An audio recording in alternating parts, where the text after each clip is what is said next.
ओम नमो भगवते वासुदेवाय। ओम नमो भगवते वासुदेवाय। ओम नमो भगवते वासुदेवाय। ओम अज्ञानतिमिरान्धस्य ज्ञानाञ्जनशलाकया चक्षुरुन्मीलितं येन तस्मै श्रीगुरवे नमः। नमो विष्णुपादाय कृष्णपृष्ठाय भूतले श्रीमते भक्तिवेदान्त स्वामिनिति नामिने। नमस्ते सारस्वते देवे गौरवाणी प्रचारिणे निर्विशेषा शून्यवादी पाश्चात्यदेशतारिणे। जय श्री कृष्ण चैतन्य प्रभु नित्यानंद श्री अद्वैत गदाधर श्रीवासादि गौर भक्तवृंद। हरे कृष्णा कृष्णा कृष्णा हरे हरे, हरे राम राम राम हरे हरे। जगत गुरु श्रील प्रभुपाद की जय। भगवत वाणी भगवत गीता जी की जय। गुरु महाराज की जय। भगवती वाचा श्री गुरु देवतानम परमानंद श्री चैतन्य ईश्वर। हरे कृष्णा। तो आप सब लोग का बहुत बहुत स्वागत आज के इस सत्र में, जिसमें हम पढ़ने जा रहे हैं भगवत गीता जी के अध्याय 14 का श्लोक संख्या 1 और 2। तो शुरुआत करेंगे। आप लोग अपना जो है खुल लीजिए। प्रकृति के 3 गुण। तो कल हमने जो है एक्रोनिम बताया था, तो किसी ने लिखा है क्या एक्रोनिम? सुमन माता जी ने लिखा है, एक बार आप रिवाइज कीजिए माता जी, क्या क्या बताया था हम लोगों ने। ट्रैप है TRAP trap. T is for 3 moods. R is for raise for prominence for Shraddha. A is for action in mood. And P is for Pavitrata. Yes. Hare Krishna. Transcendental service या प्योर डिवोटी, तो उनके बारे में हम last में जानेंगे, जो हमारे लिए ट्रैप से बाहर निकलने का उपाय बताया जाएगा। तो इस सेक्शन में जो हम पढ़ेंगे पूरे हमारे 6 अध्यायों में शुरुआत कैसे होगी। ये पूरा थीम है, जो भगवान जिस तरीके से भगवत गीता बोलते हैं, शुरुआत में वो बताएंगे कि तुम किस तरीके से फंसे हो, और लास्ट में क्या बताएंगे? उपाय बताएंगे। तो ये जो श्लोक जैसे उन्होंने बताए हैं भगवत गीता में, वो इसी तरीके से हैं। तो शुरू में बताएंगे, तो इसी तरीके से ये अध्याय भी हमारा स्टार्ट हो जाएगा। कैसे? कि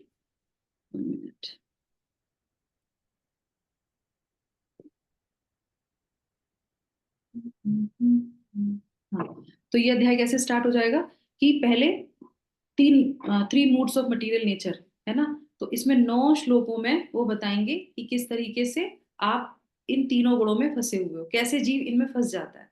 और उसके बाद लास्ट में बताएंगे उपाय, कैसे निकल सकते हैं, किस पद्धति से निकल सकते हैं। तो ये थीम हमारी जो है भगवत गीता की हमेशा रहती है, हर हर सेक्शन में। ऐसा नहीं ज्ञान में है, सब में रहेगा।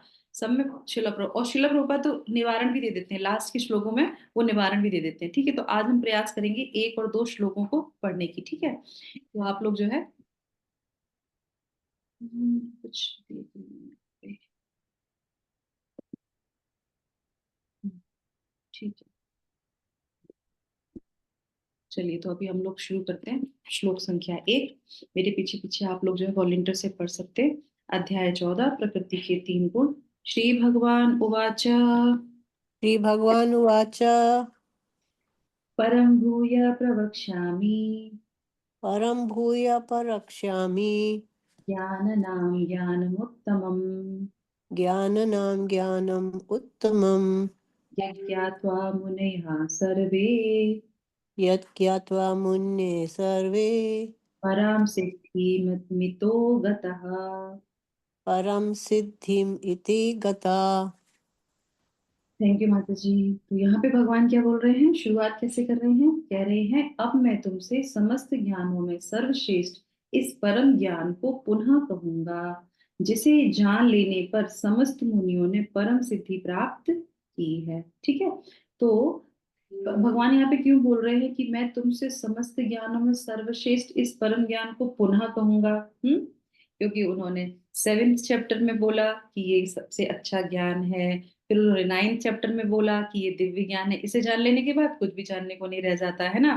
फिर उन्होंने कई सारी बार जो है ये सारी चीजें बताई, पर यहाँ पे फिर से वो बोल रहे हैं। तो सबसे पहले एक चीज और जो नोट डाउन करने वाली है वो ये है कि जिस सेक्शन में भगवान जो बोलते हैं उस सेक्शन का, उस भाग का वो सर्वश्रेष्ठ क्या होता है, ज्ञान होता है।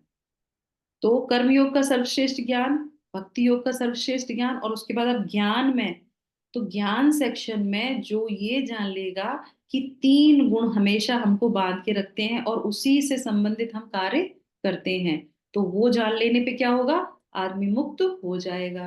तो इसलिए यहाँ पे क्या बोल रहे हैं, वो पुनः कहूंगा जिसे जान लेने पे समस्त मुनियों ने परम सिद्धि प्राप्त की है। तो उन्होंने उदाहरण भी दिया है, भगवान ने एक तरीका बताया कि ये ज्ञान परम है। ये ज्ञान जानने के बाद क्या है, ऐसा नहीं कि मैं बोलो यहाँ पे मुनियों ने, एक मुनि नहीं, कई सारे मुनियों ने इसको जानने के बाद सिद्धि को प्राप्त किया है। वो सिद्धि कौन सी है, वो हम इस श्लोक में पढ़ेंगे, कौन सी सिद्धि है, कौन सा ज्ञान है, परम ज्ञान क्यों है ना। तो ये सारी चीजें तात्पर्य में शिला प्रभुपाद ने बहुत अच्छी तरीके से, तो आज हम क्या करेंगे, तात्पर्य पढ़ते पढ़ते ध्यान से पढ़ेंगे, और फिर मैं इसमें आप लोगों से प्रश्न पूछूंगी, तो ध्यान से सुनिएगा और पढ़िएगा। क्यों, क्योंकि ये ज्ञान सेक्शन है, ठीक है। तो कोई दूसरी माता जी वॉलंटियर कर लीजिए तात्पर्य के लिए। हरे कृष्ण। शिला प्रभुपाद की जय। तात्पर्य 7वें अध्याय से लेकर 12वें अध्याय तक श्री कृष्ण परम सत्य भगवान के विषय में विस्तार से बताते हैं। अब भगवान स्वयं अर्जुन को और आगे ज्ञान दे रहे हैं। यदि कोई इस अध्याय को दार्शनिक चिंतन द्वारा भली भांति समझ ले तो इसे भक्ति का ज्ञान हो जाएगा, उसे भक्ति का ज्ञान हो जाएगा। 13वें अध्याय में यह स्पष्ट बताया जा चुका है कि विनय पूर्वक ज्ञान का विकास करते हुए वह बंधन से छूटा जा सकता है। यह भी बताया जा चुका है कि प्रकृति के गुणों की संगति के फलस्वरूप ही जीव इस भौतिक जगत में बद्ध है। अब इस अध्याय में भगवान स्वयं बताते हैं कि वे प्रकृति के गुण कौन कौन से हैं, वे किस प्रकार क्रिया करते हैं, किस तरह बांधते हैं और किस प्रकार मोक्ष प्रदान करते हैं। इस अध्याय में जिस ज्ञान का प्रकाश किया गया है उसे अन्य पूर्ववर्ती अध्यायों में दिए गए ज्ञान से श्रेष्ठ बताया गया है। इस ज्ञान को प्राप्त करके अनेक मुनियों ने सिद्धि प्राप्त की और वे वैकुंठ लोक के भागी हुए। अब भगवान उसी ज्ञान को और अच्छे ढंग से बताने जा रहे हैं। यह ज्ञान अभी तक बताए गए समस्त ज्ञान योग से कहीं अधिक श्रेष्ठ है और इसे जान लेने पर अनेक लोगों को सिद्धि प्राप्त हुई है। अतः यह आशा की जाती है कि जो भी इस अध्याय को समझेगा उसे सिद्धि प्राप्त होगी। Hare Krishna. Thank you so much Sushma माता जी, शांति माता जी। तो लास्ट का सबसे पहले शिला प्रभुपाद क्या बोल रहे हैं, अतः ये आशा की जाती है कि जो भी इस अध्याय को समझेगा उसे सिद्धि प्राप्त होगी। तो हमको ये अध्याय बहुत ध्यान से समझना है। क्यों, एक चीज सबसे बहुत है कि ये जो सेक्शन है बहुत प्रैक्टिकल सेक्शन है। अभी थ्योरी हम लोगों ने पढ़ ली सारी, है ना। क्या करना है, संबंध अवधेय प्रयोजन। तो अभी क्या है, अभी भगवान बता रहे हैं कि बाहर निकल के आना है, इसको अपने जीवन में प्रैक्टिकल करना है। देखिए पिछले अध्याय में भी हमने जब पढ़ा था तो हमने लास्ट में प्रैक्टिकल चीजें दी थी, है ना। अगर वो प्रैक्टिकल नहीं करेंगे तो घर बाहर नहीं निकल सकते, बहुत मुश्किल है। और ये 3 गुण तो आप ध्यान रखिए, ये जो पूरा सेक्शन है, हम पिछले वाले से देख लीजिए आप, हम जब आते हैं तभी हमें 3 गुण पकड़ लेते हैं और उसी के अनुसार हम सारे कार्य करते हैं, करेक्ट। तो चारों तरफ हमारे बंधन रहता है ना। तो आपने देखा होगा वो पिक्चर, एक इंसान है, जीव है, उसके ऊपर जो है डोरियां लगी हुई हैं, 3 जो है देवियां लगी हुई हैं, एक रेड कलर में, एक येलो कलर में और एक ब्लू कलर की ड्रेस पहने हुए हैं। और वो 3 गुण जो है उसको खींचते रहते हैं। तो हमारे भी प्रत्येक जीवन में नहीं, प्रत्येक दिन में, प्रत्येक क्षण में 3 गुण हमेशा कार्य करते रहते हैं। कभी सतोगुण भागेगा, कभी रजोगुण भागेगा, कभी तमोगुण भागेगा, है ना। सुबह उठे, नहीं नहीं अभी नहीं उठना, बहुत ठंड है, तमोगुण अरे नहीं उठना है, प्रभुपाद की किताब पढ़नी है, सुबह भगवान का नाम जप करना है, सतोगुण हावी हो गया। तो इस तरीके से वो हमेशा हावी रहते हैं, एक खींचते रहते हैं एक दूसरे को, एक दूसरे के ऊपर, ठीक है। तो इस तरीके से ये बताया जा रहा है। तो इसलिए शिला प्रभुपाद कह रही है ये आशा की जाती है कि हमको इस अध्याय को समझना ही होगा और उससे हम सिद्धि प्राप्त करेंगे। ठीक है, तो सबसे पहले आते हैं यहाँ पे, जैसे हमने बताया था कि 7वें अध्याय से लेके 12वें अध्याय तक श्री कृष्ण परम सत्य भगवान के विषय में विस्तार से बताते हैं ना, हम लोगों ने अच्छे से सुन लिया। अब यहाँ पे क्या है, अब भगवान स्वयं अर्जुन को और आगे ज्ञान दे रहे हैं। और यदि कोई इस अध्याय को दार्शनिक चिंतन, what is the meaning of दार्शनिक चिंतन, क्या है दार्शनिक चिंतन का मतलब बताइए।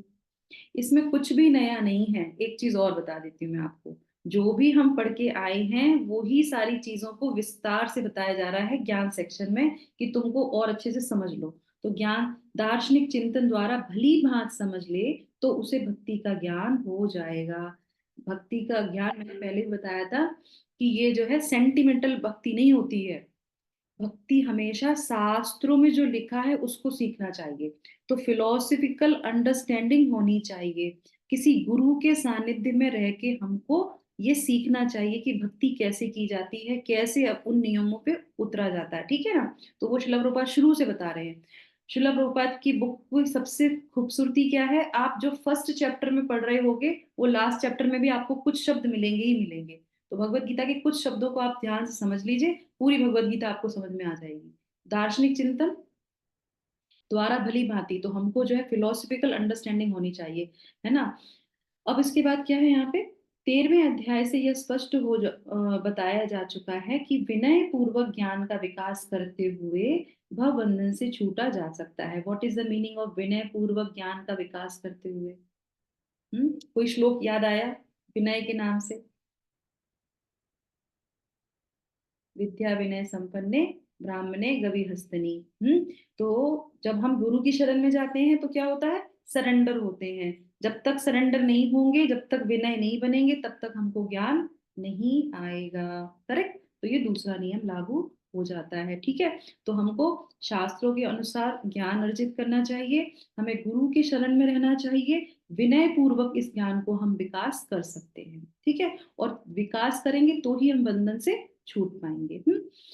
उसके बाद अच्छा एक चीज और है विनय से संबंधित, कि जब हम जैसे मान लीजिए ये चैप्टर पढ़ रहे हैं ना, अभी हम लोगों ने इस चैप्टर में आगे हम पढ़ेंगे कि 3 गुण कैसे कार्य करते हैं। तो हम लोग की जो बद्ध अवस्था है ना, उसमें हम लोग क्या सोचते हैं कि अरे सामने वाले में तमोगुण है, इसमें जो है रजोगुण है, इसमें सतोगुण है। ठीक है, अपने बारे में नहीं सोचते हैं ना। तो विनय व्यक्ति को जो ज्ञान जिसके ऊपर आ जाता है, तो वो क्या सोचने लगता है, मैं जो है 3 गुणों से बंधा हुआ है। सामने वाले को नहीं देखेगा, अपने आप को देखेगा। अपना जज बन जाता है वो। तो ये बहुत इंपॉर्टेंट है। उसके बाद क्या है यहाँ पे बताया, प्रकृति के गुणों की संगति के फलस्वरूप ही जीव भौतिक जगत में बद्ध है। ठीक है, ये तो काम क्लियर हो गया। अब इस अध्याय में भगवान स्वयं बताते हैं कि प्रकृति के गुण कौन कौन से हैं। नंबर 1 नोट डाउन कर लीजिए, इस अध्याय में हम जानेंगे कि प्रकृति के गुण कौन कौन से हैं। नंबर 2, किस प्रकार वे कार्य करते हैं। दूसरा पॉइंट, ये पूरे अध्याय में हमको बताया जाएगा, शिला प्रभुपाद इस तात्पर्य से बता रहे हैं। नंबर 3, वो किस तरीके से हमको बांधते हैं। उसके बाद लास्ट में जैसे हमने देखा था ना, ट्रैप पी से प्योर डिवोशनल सर्विस, है ना, तो किस प्रकार मोक्ष प्रदान करते हैं। यही 3 गुणों में हम जो है मोक्ष प्रदान भी हमको हो जाता है। तो ये पूरे अध्याय में हम जानेंगे। ठीक है, इस अध्याय में जिस ज्ञान का प्रकाश किया गया है उसे अन्य पूर्ववर्ती अध्यायों में दिए गए ज्ञान से श्रेष्ठ बताया गया है। इस ज्ञान को प्राप्त करके अनेक मुनियों ने सिद्धि प्राप्त की और वैकुंठ लोक के भागी हुए। ये श्रील प्रभुपाद ने यहाँ पे एग्जाम्पल दे दिया।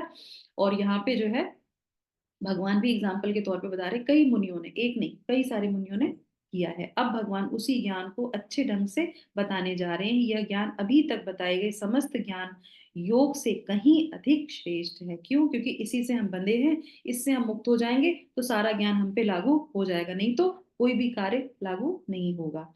और इसे जान लेने पर अनेक लोगों ने सिद्धि प्राप्त की है। अब एक छोटा सा उदाहरण ले लेते हैं, मुनियों की बात हम बाद में करेंगे, अपने अपने गुरु की ही बात कर लेते हैं ना। तो हमारे शिला प्रभुपाद, बहुत अच्छा एग्जाम्पल। कैसे पता चलता है चरित्र से, वाणी से, कि ये व्यक्ति 3 गुणों से ऊपर है। समझ में आया ना, उन ज्ञानों को जान लिया, पढ़ लिया, उसके ऊपर कार्य कर लिया तो उसकी चेतना बदल गई, और उसके बाद फिर वो उनसे ऊपर होके हर चीज कार्य करेगा, उससे ऊपर होके वो वाणी से बोलेगा। तो ऐसे ही एक बार शिला प्रभुपाद गौड़ीय मठ में जो है गृहस्थ आश्रम में अच्छी उस पे थे, मतलब देखने देखने का उनको कार्य मिला हुआ था, कार्य कर रहे थे वहां पे वो, मैनेजर कह लीजिए या फिर जो भी कुछ शब्द ले लीजिए उसको वहां पे। तो वो उनको वहां पे गौड़िया मठ के गृहस्थ आश्रम को देख रहे थे। क्योंकि पहले तो शिला प्रभुपाद गृहस्थी थे, बाद में उन्होंने संन्यास लिया। तो ऐसे ही तो उस गृहस्थ आश्रम को जब वो देख रेख कर रहे थे, तो उस आश्रम में एक व्यक्ति थे जो सही से कार्य नहीं कर रहे थे। नियमों का उल्लंघन करना और कई सारी चीजें ऐसी थी। तो जब उनकी कंप्लेंट आने लगी शिला प्रभुपाद के पास, तो एक व्यक्ति आके बोला कि आप शिला प्रभुपाद इस व्यक्ति को यहाँ से निकाल दीजिए, ये यहाँ पे रहने योग्य नहीं है। तो शिला प्रभुपाद ने क्या कहा? अब ये सेंटेंस से जो है, इस वाक्य से पता चलता है कि शिला प्रभुपाद इन तीनों गुणों से ऊपर कार्य करते थे। तो उन्होंने कहा कि इस व्यक्ति को निकालने से पहले हमको यहाँ से निकल जाना चाहिए। क्यों बोला? अब आप मुझे बताइए, अगर ये बात समझ में आ गई है तो।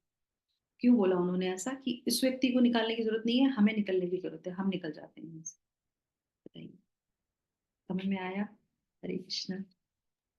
क्योंकि प्रभुपाद जी को पता था कि उसमें कमी, हम में भी कमियां हैं, लेकिन हम अपनी कमी को नहीं देख रहे, उनकी कमी को देखकर उस पे लक्षण लगा रहे हैं।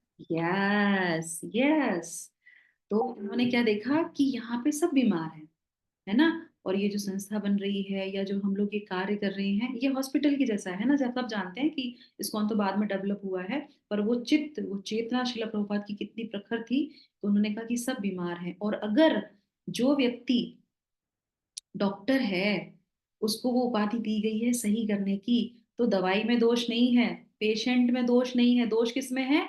डॉक्टर में है। क्योंकि मैं उसको ठीक नहीं कर पा रहा हूँ, तो मुझे निकलने की जरूरत है, उसको निकलने की जरूरत नहीं है। सही है ना? देखिए कितना अच्छा उदाहरण है। सामने गलती हो रही है, हम उस पोजीशन पे हैं, वो मुनि है, वो सब चीजें फॉलो कर रहे हैं, उससे कोई गलती नहीं हो रही है। डॉक्टर क्या, डॉक्टर थोड़ी ना बीमार है, डॉक्टर तो डॉक्टर है, हॉस्पिटल तो हॉस्पिटल है, दवाई तो दवाई है, सब में शुद्धता है। पेशेंट बीमार है, तो क्या करेंगे? पेशेंट को हॉस्पिटल से बाहर निकाल देंगे? नहीं, डॉक्टर से कहेंगे तुम रिजाइन करो क्योंकि तुम ठीक नहीं कर पा रहे हो। तो उन्होंने बोला कि मुझे निकलने की जरूरत है, इसको निकालने की जरूरत नहीं है। तो इसको बोलते हैं कि इन तीन गुणों से ऊपर हर कार्य को दे। ठीक है? तो ये ज्ञान डेवलप करने पे इस तरह की मानसिकता बदल सकती है। ठीक है, अब हम ले लेते हैं अपना दूसरा श्लोक, श्लोक संख्या 2। ठीक है? यस माता जी, कोई वॉलंटियर करना चाहेगा? इदं ज्ञानमुपाश्रित्य इदम ज्ञानोप इदम ज्ञानमुपाश्रित्य मम सार्थम मम साध्यमरिमागताः मम साधर्मयामागताः सर्गेऽपि नोपजायन्ते सर्गे अपि नोपजायन्ते प्रलये न व्यथन्ति च। प्रलयेन व्यथन्ति च। थैंक यू माता जी। तो यहाँ पे क्या बता रहे हैं? अब भगवान कह रहे हैं इस ज्ञान में स्थिर होकर मनुष्य मेरी जैसी दिव्य प्रकृति यानी कि स्वभाव को प्राप्त कर सकता है।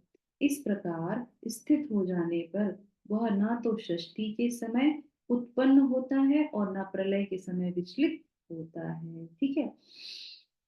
हाँ, तो ये पुराना ही हमने पढ़ा हुआ था, पिछले ही अध्याय में पढ़ा था। क्या?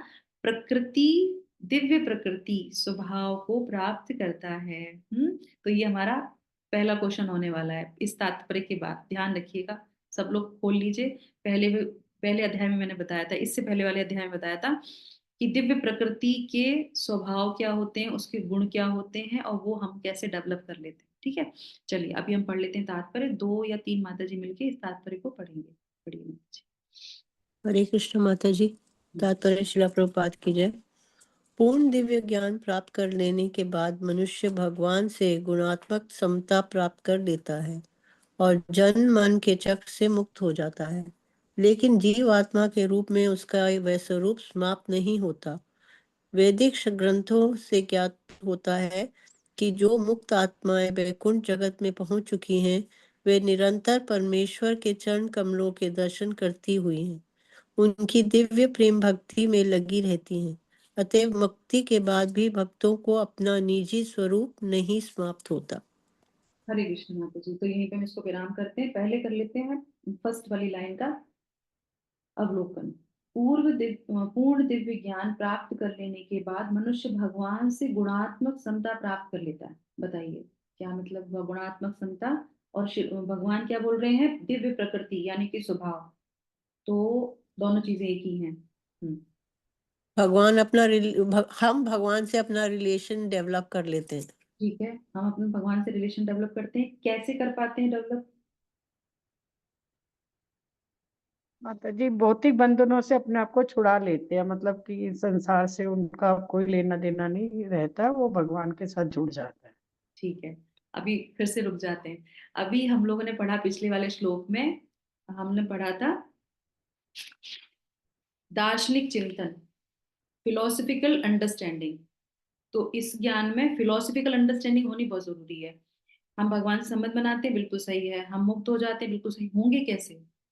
होंगे कैसे? वो नहीं भक्ति से बताया माता जी, भक्ति से, भक्ति से। इस ज्ञान सेक्शन में, पिछले में एक फिलोसफिकल बोल रहे हैं तो ज्ञान भी चाहिए और भक्ति भी चाहिए। हाँ, ज्ञान चाहिए, वही प्रश्न पूछ रही हूँ मैंने पिछले वाले में। हरे कृष्ण, हरे हाँ कृष्ण माता जी। हाँ हाँ, यस। अपने जब हम प्रत्येक कार्य में भगवान को स्थित करते हैं, अपने प्रत्येक कार्य को भगवान को अर्पण कर देते हैं, जैसे हरिओम तत्सत की स्थिति जब आ जाती है, तीनों गुणों से ऊपर उठकर, तभी हम भगवान के साथ दिव्य स्थिति में ठीक है, पहुंच ये जाते माता जी ने बताया रिजल्ट। ये आप अर्चना माता जी ने बताया रिजल्ट। आप लोगों ने जो बताया वो रिजल्ट है। हमने हमें हमें क्या करना है, हमको प्रैक्टिस करनी है। अभी हम लोग रिजल्ट की स्थिति, ये सारी रिजल्ट है। भगवान से संबंध बनाना रिजल्ट, मुक्त हो जाना रिजल्ट, है ना, जो है परम अवस्था में पहुंच जाना रिजल्ट, हरिओम तत्सत की समाधि वाली स्थिति में पहुंच जाना, ये है रिजल्ट। प्रैक्टिस क्या करना है, कौन सी साधना करनी है, कौन से गुण। ध्यान है, पिछली बार इंग्रेडिएंट्स भूल गए क्या सब्जी में? चलो एक छोटा सा बता देती हूँ, एक एग्जांपल। हम जब कुकिंग करते हैं, हमारी ग्रेवी कभी कम हो जाती है ना कभी कम। तो उस ग्रेवी को बढ़ाने के लिए हम क्या करते हैं, पानी डालते हैं, या फिर दूसरी वैसी ही ग्रेवी बना के उसमें ऐड करते हैं? नहीं, नहीं, काजू डाल सकते हो, आलू डाल सकते हो उसको पानी। थिकन करने के लिए। पानी डालेंगे तो ग्रेवी पतली हो जाएगी, करेक्ट। उस जैसी ही ग्रेवी को बढ़ाने के लिए, मैं क्यों बोल रही हूँ, क्योंकि हम सब लोग माता जी हैं यहाँ पे, है ना। तो हम क्या करते हैं, ट्रिक क्या अपनाते हैं, कभी लगता है ना ग्रेवी कम है, कोई मेहमान आ रहा है, लोग ज्यादा हैं, तो क्या करते हैं, थोड़ी ग्रेवी बना के बढ़ाते हैं ना। सेम इंग्रेडिएंट्स को दोबारा से बना के उसमें डालते हैं। तो सेम चीजों को डेवलप करना होता है। तो भगवान से गुणात्मक संबंध बनाने के लिए वो गुणों को डेवलप करना होता है, तब हम वैसे वाले स्वरूप को प्राप्त करते हैं। तो यहाँ पे क्या बोल रहे हैं, गुणात्मक गुणात्मक समता। पिछली बार भी इस पे बहुत डिस्कस किया था, इसलिए मैं बोल रही हूँ, यहाँ पे भगवान कह रहे हैं वो दिव्य प्रकृति। दिव्य प्रकृति क्या है, हमारे अंदर कौन सी दिव्य गुण है, पिछली बार बताया था। अरे आत्मा है ना हम, तो हमारे अंदर कौन से दिव्य गुण हैं बताइए। पिछली बार लिखवाया था, मेरे पास लिखा हुआ है, इसलिए मैं बता रही हूँ आपको। देखिए, हम पाप नहीं करते, आत्मा पाप नहीं करती है। फिर उसके बाद फिर वो विजर है, वो विमृत्यु है, विशोक है, विजिक्स है, मतलब कि वो जो है भूख से रहित है, प्यास से रहित है, उसकी मृत्यु नहीं होती है, उसको बुढ़ापा नहीं आता है, वो पाप नहीं करता है, वो जो है सत्य कामा है, जो है सत्य संकल्प, उसकी इच्छाएं जो है वो सत्य हो जाती हैं, है ना। ये सारी चीजें जो हैं आ जाती हैं, ये डेवलप हो जाती हैं। इसके लिए हमें क्या करना होता है, इसके लिए हमें साधना करनी होती। तो यही यहाँ पे बता रहे हैं, पूर्ण ज्ञान प्राप्त कर लेने के बाद क्या होता है, मनुष्य भगवान से गुणात्मक समता प्राप्त कर लेता है। ये गुणात्मक समता है। सत्यचित्त आनंद भगवान है, तो जीव क्या है, वो भी सत्यचित्त आनंद में है, पर वो क्योंकि प्रकृति के तीनों गुणों से हमेशा दबा रहता है ना, तो वो हो नहीं पाता है। तो ये सारे गुण निकल के आ जाते हैं, और तब वो गुणातीत हो जाता है। तो हमें रिजल्ट पे पहुंचने से पहले हमें क्या करना है, ये चीजों को याद रखना है ना, गुण को डेवलप करना है बार बार। रिजल्ट बताने से क्या होगा, हमको प्रैक्टिस करनी है। तो कह रहे हैं इस ज्ञान को प्राप्त कैसे प्राप्त करेंगे, ये गुणों को हम डेवलप हैं ऑलरेडी, आवरण जो चढ़ा हुआ है उसको निकालना है, ठीक है। तो ये यहाँ पे हो गया सिर्फ। अब उसके बाद यहाँ पे आ जाते हैं लास्ट में, जो ये खत्म हुआ कि अपना निजी स्वरूप नहीं समाप्त होता। बताइए इसका क्या मतलब है। पहले पैराग्राफ में जो आया है यहाँ पे, उस दिव्य प्रेमा भक्ति में लगी रहती है, अतः मुक्ति के बाद भी भक्तों का अपना निजी स्वरूप नहीं प्राप्त हो, स्वरूप नहीं समाप्त होता। हमारा निजी स्वरूप क्या है? जीव का निजी हम भगवान का अंश है, हम हम भगवान का अंश है। Yes yes. तो ये समाप्त नहीं होता, मतलब यहाँ पे शिला प्रभुपाद ने खंडन किया है किसका? निर्विशेषवादियों का। करेक्ट, कि हम मर्ज हो जाएंगे, हमें कुछ करने की जरूरत नहीं है। नहीं, जो हम भगवान के सेवक हैं, भगवान की सेवा करते हैं, भगवान के पास जाते हैं, तो क्या होता है? हमारा जो निजी स्वरूप है वो वहां पे रहता है। तो इस तरह से शिला प्रभुपाद इसको यहाँ पे बता रहे हैं। तो हमारा स्वरूप कभी खत्म नहीं होता। हम भगवान के जहाँ जाएंगे तो करेंगे क्या? वही तो प्रैक्टिस करवाते हैं शिला प्रभुपाद। तो हम भगवान की सेवा करते हैं, वो स्वरूप हमारा खत्म नहीं होता, हम मर्ज नहीं हो जाते, हम खत्म नहीं हो जाते। वो सारी चीजें यहाँ पे बता रहे हैं। अब पढ़ लेते हैं दूसरा वाला तात्पर्य। ये बहुत बारीक अध्याय है ज्ञान योग, इसलिए एक एक शब्द को पढ़ना बहुत जरूरी है। नहीं तो हमें वो ज्ञान नहीं आएगा, और नहीं आएगा तो हम चिंतन नहीं कर पाएंगे। चिंतन नहीं करेंगे, मनन नहीं करेंगे, तो हमें फिर फायदा क्या हुआ, है ना? चलिए आगे बढ़ते हैं। सामान्यतः यस, सामान्यतः इस संसार में हम जो भी ज्ञान प्राप्त करते हैं वह प्रकृति के 3 गुणों द्वारा दूषित रहता है। जो ज्ञान इन गुणों से दूषित नहीं होता वह दिव्य ज्ञान कहलाता है। जो ज्ञान इन गुणों से दूषित नहीं होता वह दिव्य ज्ञान कहलाता है। जब कोई व्यक्ति इस दिव्य ज्ञान को प्राप्त होता है तो वह परम पुरुष के समकक्ष पद पर पहुंच जाता है। जिन लोगों को चिन्मय आकाश का ज्ञान नहीं है वे मानते हैं कि भौतिक स्वरूप के कार्यकलापों से मुक्त होने पर यह आध्यात्मिक पहचान बिना किसी विविधता के निराकार हो जाती है। लेकिन जिस प्रकार इस संसार में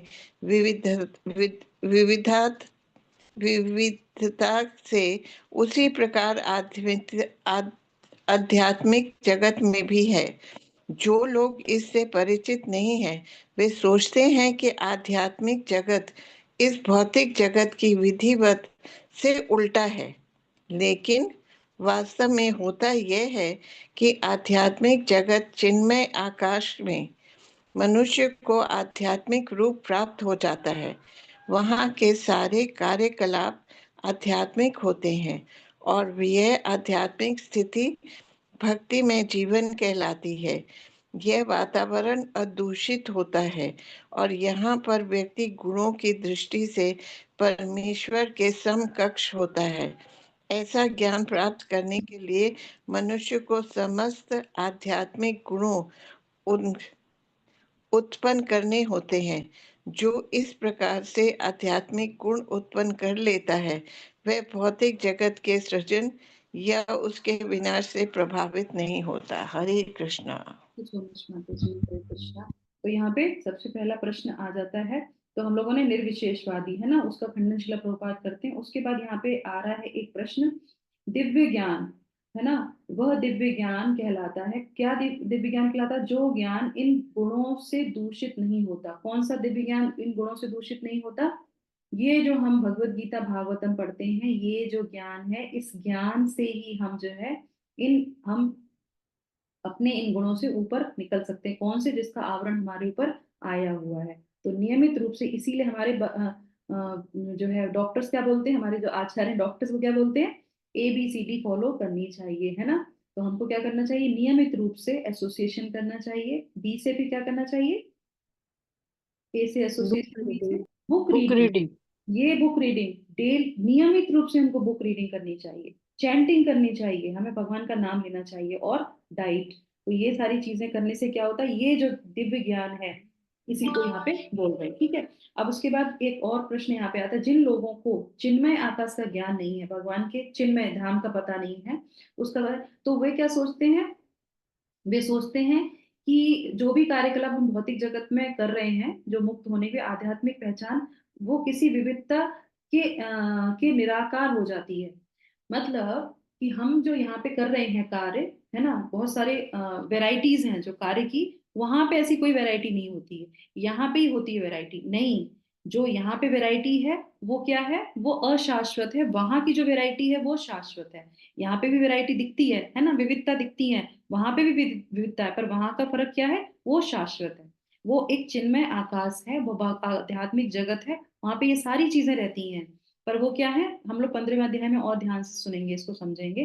पर वहां पे क्या है, वो सब शाश्वत है, वो सब आनंदमय। वहां पे जो जो आपको जड़ चीजें ना, वो भी जड़ नहीं है, वो भी भगवान से बात करती हैं, है ना, वो भी सब जो है भगवान की सेवा करते हैं। तो ये चीजें उनको पता नहीं रहती हैं लोग। लेकिन जिस प्रकार संसार में विविधता है, उसी प्रकार आध्यात्मिक जगत में भी है, ऐसा श्रील प्रभुपाद यहाँ पे बता रहे हैं। ठीक है, अब इसके बाद एक और यहाँ पे आ जाता है नीचे। आ, हाँ, और यहाँ पर व्यक्ति गुणों की दृष्टि से परमेश्वर के समकक्ष होता है। अब आ गया ना वही वाली बात जो हमने पहले बोली थी, गुणों की दृष्टि से भगवान के समकक्ष हो जाता है। तो वो जो सत्यचित्त आनंद है, जो 8 गुण हैं, वो ही गुण डेवलप कर लेता है, भगवान के सत्यचित्त आनंद में हो जाता है। ठीक है, और उसके बाद क्या है, और वो क्या है, वो आध्यात्मिक गुण है, मतलब आत्मा के रियल गुण है, दिव्य गुण है। ऐसा ज्ञान प्राप्त करने के लिए मनुष्य को समस्त आध्यात्मिक गुण उत्पन्न करने होते हैं। जो इस प्रकार से आध्यात्मिक गुण उत्पन्न कर लेता है, वह भौतिक जगत के सृजन या उसके विनाश से प्रभावित नहीं होता। अब ये हम सारे भौतिक जो है गुण कैसे डेवलप करेंगे, जो हमारे श्रील प्रभुपाद ने मॉर्निंग हमको रूटीन बताया है। पूरे दिन में हमको इंगेजमेंट रहना चाहिए, इंगेज अपने आप को करना चाहिए। कैसे, भौतिक चीजों से ना होके आध्यात्मिक चीजों की, किताबें पढ़ना, भगवान का जप करना, भगवान की पूजा करना, भगवान के नाम गुण लीलाओं को करना, है ना। अभी हम लोग गौरांग दर्शन प्रभु जी आए हुए थे मंदिर में, अभी भी हैं उनकी क्लास। तो संडे को इतना अच्छा बता रहे थे, एक प्रभु जी ने प्रश्न किया था उनसे कि सबसे अच्छा, तो उन्होंने जो है मुकुंद माला स्त्रोत पे वो पूरी क्लास कर रहे थे। तो उन्होंने कहा कुछ मुझे एक ऐसा वो बता दीजिए जिससे कि हम वो श्लोक याद करें, वो श्लोक बोलें, जिससे कि भगवान का याद निरंतर जो है याद रह सके। तो उन्होंने क्या बोला, उन्होंने बोला हरे कृष्णा महामंत्र सबसे बेस्ट है। क्यों बोला ऐसा, क्योंकि भगवान के लीलाओं का चिंतन करना, भगवान के मुख का चिंतन करना, वो सब बहुत बहुत ऊपर वाली स्टेज है। हमारे लिए क्या है, हमारे लिए भगवान के सिर्फ नाम ले लेंगे तो उससे ही हमारा हृदय शुद्ध होगा। जब तक हृदय शुद्ध नहीं होगा, तब तक लीलाओं के बारे में नहीं समझ सकते और उनके गुणगान को हम नहीं कर सकते, है ना। तो ये प्रथम स्टेज है, भगवत गीता को समझना। और उसके बाद दूसरी स्टेज क्या है, श्रीमद् भागवतम, उसमें भगवान की लीलाओं का वर्णन किया जाता है। इसीलिए श्रील प्रभुपाद ने बहुत सिस्टमेटिकली चीजें हमें बताई हैं। सुबह उठो, मंगला आरती करो, भगवत गीता पढ़ो, है ना, और भगवान के नाम का जप करो, भगवान की सेवा करो, भगवान की जो सेवा करते हैं उनकी सेवा करो, अच्छे एसोसिएशन में रहो। बस धीरे धीरे तुम ऐसा करते रहोगे, सतोगुण बढ़ता चला जाएगा, और सतोगुण बढ़ता चला जाएगा, तब तुमको वो ज्ञान समझ में आएगा। अब इसका एक बहुत छोटा सा उदाहरण के साथ हम यहाँ पे इसको विराम करते हैं। भगवत गीता समझ में क्यों नहीं आती है? इसका मतलब ये थोड़ी ना कि हम मूर्ख हैं, हमको बाहर की चीजें समझ में आती पर भगवत गीता क्यों नहीं समझ में आती है। इसलिए समझ में नहीं आती है क्योंकि हम जो है ज्यादा सतोगुण में नहीं रहते हैं। जैसे जैसे लोग सतोगुण में आगे बढ़ते जाएंगे, वो उतनी ही जल्दी से शास्त्र को समझना प्रारंभ कर देंगे। सही है ना, टीका टिप्पणी ना दे पाए कोई दिक्कत नहीं है, मूल चीजों को समझ लेते हैं। तो इसीलिए श्रील प्रभुपाद क्या कहते हैं, शास्त्र को पढ़ते रहिए, पढ़ते रहिए, नहीं आता तो भी पढ़ते रहिए, है ना, चैंटिंग करते रहिए, हृदय साफ होगा, धीरे धीरे होगा होगा होगा। तो इस तरीके से वो सारी चीजें बताना लगते हैं। और फिर धीरे धीरे जब ये सारा ज्ञान आने लगता है, समझने लगते हैं, फिर क्या सोचते हैं, नेक्स्ट सेकंड स्टेप क्या होता है, अब इसको अपने जीवन में अप्लाई करना है। अब हमें उसी कॉन्शियसनेस में नहीं रहना, उससे ऊपर उठना है। तब ये जब धारणा मन में आ जाती है कि जिस स्तर पे मैं हूँ उस स्तर से मुझे ऊपर उठना है, तो फिर वो जो है धीरे धीरे धीरे धीरे दिव्य गुणों को करने लगता है। और आप देखेंगे, खुद अपने आप में महसूस करेंगे, जैसे आप धीरे धीरे ऊपर की तरफ उठते हैं, आपके अंदर ईर्ष्या खत्म होने लगती है, क्रोध खत्म होने लगता है, द्वेष खत्म होने लगता है, आप प्रसन्न रहते हैं। आपको कोई पूछे ना पूछे, बोले ना बोले, आप प्रसन्न रहने लगते हैं। तो ये स्थिति हमारी, हम सबको ये डेवलप करना है। ठीक है, तो इसी के साथ जो है श्रील प्रभुपाद से प्रे करते हुए और गुरुजन से प्रार्थना करते हुए, श्रील भगवत गीता से प्रार्थना करते हुए, क्योंकि स्वयं भगवान के रूप में यहाँ पे उपस्थित रहती हैं, जिनको हम पढ़ते हैं। एक एक शब्द ब्रह्म शब्द है। अगर हम इसको ध्यान से कॉन्शियसली अगर पढ़ते हैं, तो गीता जी स्वयं हमको वो सारा प्रकाश हृदय में देती है। हरे कृष्णा कृष्णा कृष्णा हरे हरे, हरे रामा रामा राम हरे हरे, जगत गुरु श्रील प्रभुपाद की इच्छा है, भगवत वाणी भगवत गीता जी की इच्छा है। हरिओम तत्सत। Hare Krishna. Hare Krishna. Thank you so much. किसी का कोई प्रश्न तो नहीं है, डाउट तो नहीं है? हम विराम कर लेते हैं यहाँ पर। कल पढ़ेंगे दूसरा, ठीक है? 2 श्लोकों को और लेंगे कल, ठीक है? कोई डाउट तो नहीं? हरे कृष्णा। हरे कृष्णा माता जी, धन्यवाद प्रणाम माता हरे जी। कृष्णा माता जी, दंडवत प्रणाम।